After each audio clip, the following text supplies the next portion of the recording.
Yes. Okay. Hello? We provided the paving condition and 5-year maintenance plan for the village streets. I just want to talk a little bit about what the intent of this particular project was. It's to serve as a guide and recommendations for the village's streets over the next 5 years.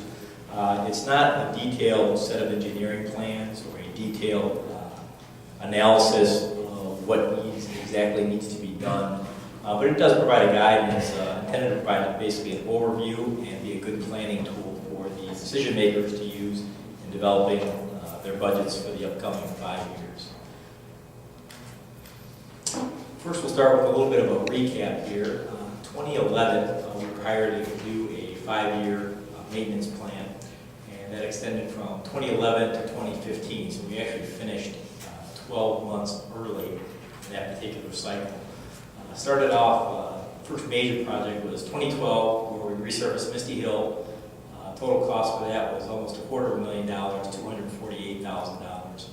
And cost per lineal foot, as engineers always like to put a ratio to everything. The cost per lineal foot of resurfacing Misty Hill wound up to be about $30 per lineal foot. Now that did not include doing any of the, we call it the ADA ramps, those little bumps at the sidewalks. And there was not as much structure and storm sewer repair associated with that Misty Hill as our subsequent project, which was completed just this year, 2014, which was resurfacing of Cranberry Lake.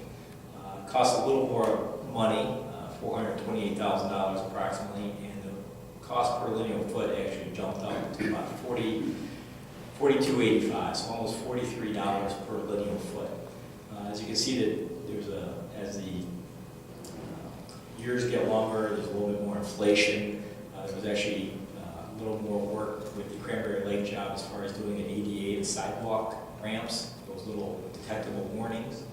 There was also a little bit more patching with regard to Cranberry Lake, and so that's the final tally for that particular project. We also resurfaced Whitetail Drive, and that was on the east side of Hainesville, and that came in at $71,632, and the cost for that one was almost $87 per lineal foot. It's a smaller quantity. The road was in much worse condition, so as you can see, as the roads get in worse and worse condition, the costs vary very widely. You know, for Misty Hill, which was $30 a lineal foot, all the way to Whitetail Drive, which was $87 a lineal foot. Moving forward, we would expect it to be more similar to Cranberry Lake as far as the scope and costs are concerned. And so, as we developed our costs for that you'll see later on in the presentation here, but we basically used $50 per lineal foot as our number that we're going to assign or recommend budgeting for the remaining subdivisions in the village. Greg, will the drop in oil prices help us? The answer is it should, but for some reason prices go skyrocketing up, but it takes a long time for them to come down. I don't know why, but that's just the way it is. It's interesting to note the cost of oil was looked up, it was $110 a barrel when we did these two projects, and now it's less than 50. So the answer is yes, it should. We all told for 2011 to 2014, village invested a little over $800,000 in the road projects. You know, this is our pavement study. This is basically we evaluate them and assign what's called a pavement condition index. That basically ranges from good, which is 86 and above, all the way to fail, which is 0 to 10. And anything under 50, you're basically looking at trying to do some sort of resurfacing of the pavement. This is the pie graph of where you stand today. We did Misty Hill and Cranberry Lake and a little bit of Whitetail. So 49% of the streets, that's the big green area right there. So approximately 49% of the streets, we'll call it 50%, have been resurfaced in the last 5 years. So those are all in good condition. The remaining streets in the village basically need some help. And what we're doing is we're recommending that all the remaining streets in the yellow, poor condition, fair, very poor, and serious condition all get resurfaced within this next 5-year cycle. Here's a map that shows the village and where all these streets lay out. You can see Misty Hill and Cranberry Lake, we just finished them. They're green, and the roads are categorized from, green is good, yellow is fair, and then all the way down to the more red you get is the more serious, very poor and serious in purple. Sanctuary Settlement and Deer Point are basically neck and neck for the next streets that need to get, or next subdivisions that are going to need resurfacing in the village. Just give you an example of what these different numbers, as they're assigned, what the actual roads will look like. Misty Hill, 99, that's basically a brand new road. Union Square, which is one of the, I'd say the next better roads. You see some edge cracking out there, crack every once in a while on the longitudinal, basically from curb to curb. It's still very drivable.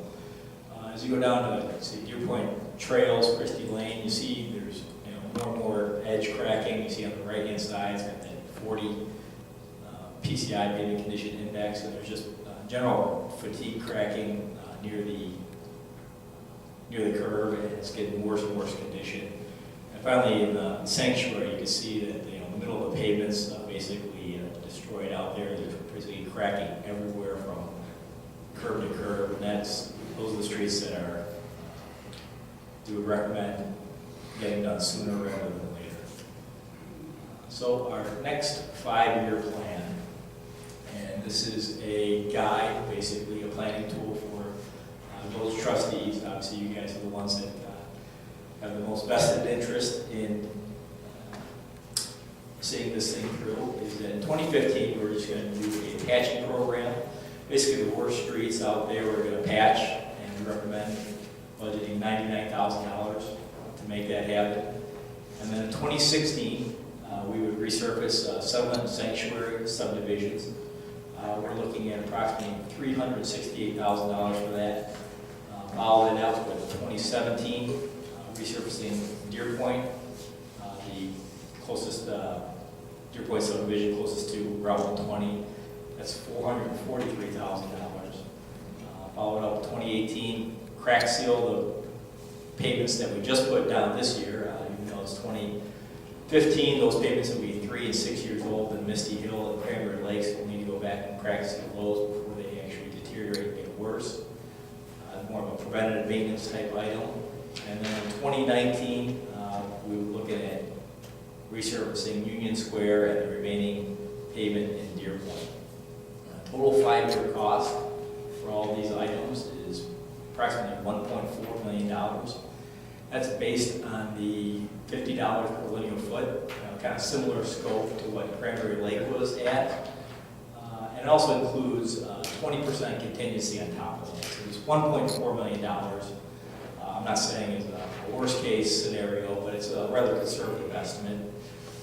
You can think of it as we did half the village for approximately $800,000 over the previous 5-year period.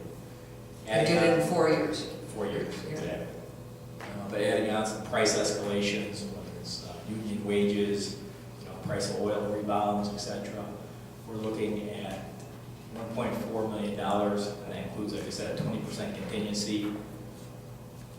Best case scenario, I would say it would be $1 million. Greg, before you go on, why so little for this year, 99,000? Is there any way we could, or does it make any sense to take some of the work that you're estimating for 2016 and do it in 2015? Sure, we were actually projecting, this next slide might help, is that trying to be a little bit responsive to your budgeting, basically what it was. We could move that resurfacing settlement sanctuary up a year, without a doubt. There's wiggle room on all of these, right? This is a tool. portion of it. So right now you've got, as far as funding is concerned, 2014, they have that brown bar graph right there. $130,000 is what's in your MFT fund at the moment. And I ended these calendar year, not necessarily the fiscal year, but so working with Kelly, we've got $130,000 in MFT. You get approximately $84,000, roughly $7,000 a month in MFT from funds from the state. Talking to Kelly, it varies. Some months it's 5, some months it's 9, but $7,000 is a good working estimate. So over the next 5 years, you're going to have, including your $130,000 you have today, you're going to have $550,000 in MFT funds available to complete $1.4 million in projects. That leaves a little bit of a gap of roughly $866,000 that the village is going to have to come up with in some other funding in general funds. So as far as sanctuary settlement, as far as $368,000, that would basically wipe out all your funds for next year, your MFT funds. We could move it up, no doubt about it. That's kind of why we put this thing together, is kind of initiate the discussion of when you guys want to go ahead and do this, all these projects. Well, yeah, and I think we need to keep it in the back of mind when we look at other projects we're doing this year in the new budget. Didn't we get some grant or something? We did. That was $85,000.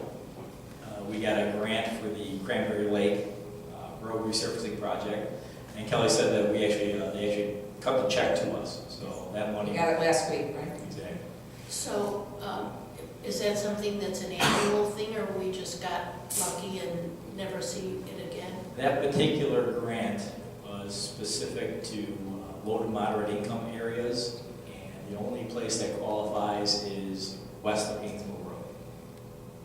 So all the remaining work, or at least most of the remaining work, is actually east of Hainesville Road. So that particular grant won't be available. That's a community development block grant Correct. that we use in Old Hainesville. That's correct. And because Cranberry Lake is adjacent to that area and Run Lake Park, that qualifies as well. But it doesn't cross the road. It's kind of a one-time shot. We Okay. got lucky on that one. I had another question. When the crack and seal, does that mean you do that on the roads that are newly done? Correct. And we're projecting, Not till it's needed. yeah, 3 or 5 years down the road, it's a preventative maintenance side. We go ahead and do that. And once we get this 5-year plan done, is it time to start a whole new one and start again, or can we take a breath for a few years? I would say the way we're doing these roads today, we are kind of edge grinding, and we're actually putting more asphalt on top of it. I would expect to get 15 years out of the road. So 5 With the years, new way we're paving the road, they should last I would longer. say 15 years before you But have somewhere in to that 5 to 7 year range, we might be able to look at a less expensive, as you've laid out in your report, less expensive method to help maintain that longevity. Correct, yeah. In the next 5-year report, we'll be looking at more crack filling type items, building up reserves, what we're doing. They have what they call rejuvenators and different methods of extending the pavement line. So work will continue, it may be less expensive. So I think this will be something that's on budget. In the climate we're in, you're always going to do some amount of crack sealing, right? Correct. It's unavoidable. And generally speaking, the other villages we work with, the MFT funds will account for, well, in our particular case, they're only accounting for about 40% of the work that's really needed. That's pretty typical for most municipalities, where MFT funds cover, a third of what's actually needed to maintain the roads out there. So Hainesville's experience is no different than any other town. Although we did not expect Whitetail to deteriorate as badly as it did. And a lot of that also is weather. We had an unbelievably brutal winter last year. So if we have 5 mild winters in a row, roads will last longer. If we get 2 awful ones in a row, Exactly, that's why we built in, like I said, that additional 20% contingency on top of what we would expect. White Hill wasn't done when you did Misty Hill? Whitetail is in Deer Point. It's always considered your. Yeah. Whitetail just got done this last year. Any other questions? Okay, thanks. Thank you, Greg. Good report.